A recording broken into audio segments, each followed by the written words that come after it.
Welcome to the AW Services YouTube channel. Today's video is on fire extinguishers. If you keep a fire extinguisher in your vehicle, your work van, your truck, on a piece of farm equipment, piece of plant equipment, it's okay having a fire extinguisher, but when you need to use it, is it going to work? That's the question.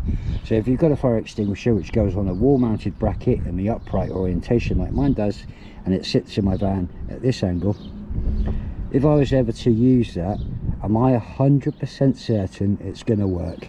Regardless of what the pressure gauge says, it hasn't bled any pressure off, so it's still pressurized inside on the CO2 canister. But is it going to work when I pull the pin and squeeze the trigger? So being that it's an ABC fire extinguisher, which is a dry powder extinguisher, maintenance or preventative maintenance is what you need to be doing on these. You need to be checking that the pin isn't obstructed or rusted in place to a point where it's not going to be able to be pulled out when you need it. To my American and Canadian viewers, I know over in America and Canada, I think you get mud dauber, which are insects that like to burrow and create nests. Wasps and flies also, same to my UK and Europe viewers. If you've got a fire extinguisher with an open aperture nozzle like this here, or you've got one with a cone or another form of outlet, you need to guarantee that that is clear and free from any mud, obstructions with using plant machinery, 360 excavator, skid steer. You may need to make sure that that's not plugged with mud or any kind of foreign bodies. It's not going to block it.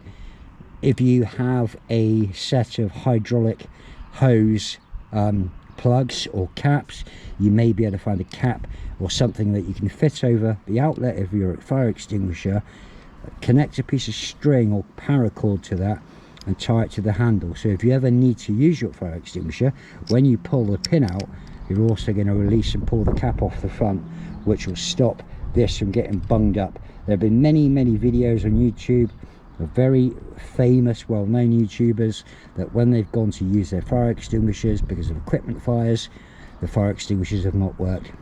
So the thing to do for that is part of your preventative maintenance with a rubber mallet, not a sledgehammer or a lump hammer, something heavy and metallic. You need to get a rubber mallet, turn your fire extinguisher upside down. I'm, for purposes of this video, using a kinetic hammer, which is soft face rubber. All you need to do for a few minutes is to turn your fire extinguisher around, gently tapping on the bottom of it, the sides of it. You're not tapping on it where you're going to damage and deface the fire extinguisher or decrease its structural integrity. All you're doing is tapping around the tops, the sides for a few minutes with the fire extinguisher in the upside down orientation, and all that does is breaks up the ABC fire fighting powder inside, because it will inherently clump.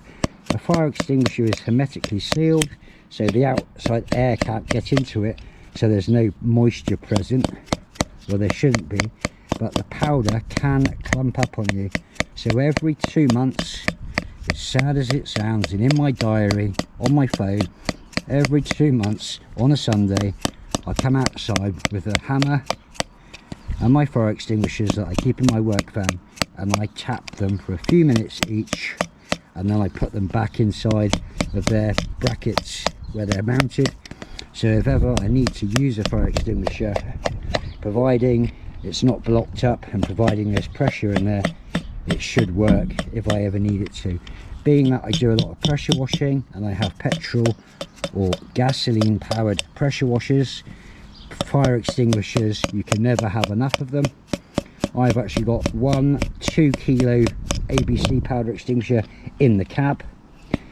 I've also got a 2 kilogram CO2 fire extinguisher under the seat, and that's because if I get a fire, if fuel isn't involved and it's a general fire, I'd rather use CO2 because I may be able to repair or reuse the equipment after there's been a fire. If I use ABC powder, being that it's highly corrosive, it's just going to absolutely knacker things up, so they're irreparable. So after a few minutes, you've tapped your fire extinguisher. People look at you when they walk past because they think you're a bit weird, but you know, it goes with the territory. So a few minutes of tapping it, give it a good shake, and then when you're happy with that, put it back on its mounting bracket and then put it out of the way.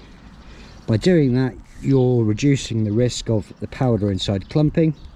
If you get a fire extinguisher and you have an instruction booklet with it, you may find in there that it actually says under user operating instructions on to do that. But it doesn't matter how many fire extinguishers you've got, if they're dry powder, guarantee they're going to clump up, and when you need them, they're not going to work on you. But that's my top tip on firefighting and the use of fire extinguishers. It's also worth, if you're not familiar on fire extinguishers, to read up on types of fire extinguishers for types of fires. So you've got water in certain fire extinguishers for wood, man-made fibres. If you've then got things like petrochemicals, where you've got petrol, diesel, kerosene, anything like that, you need to be really using ABC dry powder. Or now in the UK there are new wet chemical fire extinguishers which are a lot safer to use. It's a bit like a foam as well. It replaces foam, but it's less corrosive. But how to maintain and look after your ABC dry powder fire extinguisher, top tip for you there. Hope the video has been useful. Wherever you are in the world, leave a comment, say hello, subscribe, support the channel, help it grow, press the icon for bell for notifications when new videos are published. Well, thank you for watching AW Services.